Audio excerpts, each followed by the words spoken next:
of Men and Machine again, going through the Cristallo turn, that tunnel underneath the roadway in the upper half. Joe Bellina been driving for 10 years. He is now 30, and he is representative of the new generation of Swiss drivers. Their best drivers in the past have been in their 40s. So, Paul, obviously, this is a game where experience plays a big role. He has an experienced riding team behind him. If you'll notice, the three men sitting behind him are tucked right in. They know exactly where they are all the way down the mountain and can help him in the turns if he gets off a turn late by throwing their weight up on it. Right now, coming off of Missouri, entering Bianca. A nice line through Bianca. Look at how straight he managed to hold that sled in there. A little skid right there. That won't hurt him. He's moving so fast. And the finish. He will not break the 103 mark. His time, 103.48. It is his best run of the championship, though. And now at the top of the course, making his fourth and final run, it will be Bernard Lehman. He has been on a championship team, but he has never won the gold medal as a driver. Only as a brakeman. Now is his chance. Look at the power of that snap, Greg, as they're getting off the top of the mountain. Lehman is in his position. Number two, number three. Brakeman gets in. Everything is all locked up before they even get into that first small turn. 5:45 start, a good competitive start. They're getting the most out of their sled, and this is the last year you will see this East German sled in competition. They introduced their high-tech hydraulics in 1977, but now they have been disallowed for next year because the other bobsledding nations say the East German sled is just too expensive for them to build. Next year, all teams will race on a sled, much like the Swiss have right now, and Paul, standardization will be an interesting equalizer. But right now, it is Lehman out in front. And he is flying through the great labyrinth in the lower half. He's going into the Azura turn, which will line him up for Bianca. Let's see how he holds it. Nice and clean out of Azura. Clean into Bianca.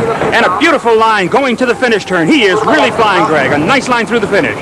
He breaks the finish beam at 85 miles per hour. His time, 103.66. An incredible four-run total. That is 21 seconds faster than in the World Championships on this same track 10 years ago. It seems first place is locked up. Detlef Richter yet to come, but he could catch the Swiss, who are now in second. Has had its difficulties in this four-man World Championships. This was earlier, Greg, and Jeff Jost's team here gets a good snap out of the blocks, but unfortunately, when the brakeman changes his hand gripping position, he loses the sled and has to run to catch up with it so that he can make it for the ride down. It seemed a little bit like the Keystone Cops. Too bad for Jeff Jost. He was fifth in Sarajevo, and actually the start wasn't all that bad, only 3/10 off the pace. The Americans finished 11th overall.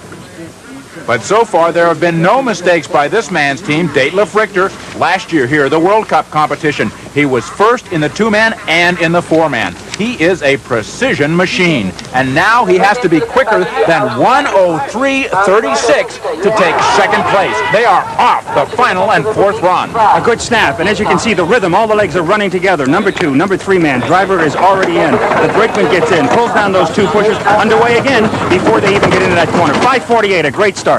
No wonder it is picture perfect. They trained for months and months and months, almost a year-round training program for the East Germans to try to perpetuate their winning tradition. First and second in the four-man at Sarajevo. They have a chance to be first and second in the World Championships here. Detlef Richter at the controls. And is that sled handling beautifully? Look at the aerodynamic design of that sled. It's no wonder they're so far ahead. He is really picking up speed now in this lower great labyrinth. Richter must be faster than 103.36 to take second place away from Joe Bellina. Here he is in the Azura turn, lines himself up beautifully for the Bianca corner. Out of there, absolutely clean. A little tap right there, that won't slow him down. A beautiful line through the finish, nice and clean. And he is through, 103.19. He will take second place away from the Swiss, and the East German control of the sport continues. First and second place, and Detlef Richter, the silver medal, and he is proud of it. So here are the final standings. The top three within 75 hundredths of one another. And the East Germans have picked up their 6th World Championship title in just 8 years. Paul, your thoughts? Greg, as we watch the closing ceremonies, I can't help but think of the charge the Swiss made in trying to catch the East Germans. And I can't wait to see what will happen next year when they're all driving standardized equipment. Well, the sleds may be the same in '86, but will everyone else have the same discipline and great athletes that the East Germans have? We'll find out in 1986 when we bring you the four-man championships from Koenigsee, West Germany. But now, from the Matterhorn in Cervinia, Italy,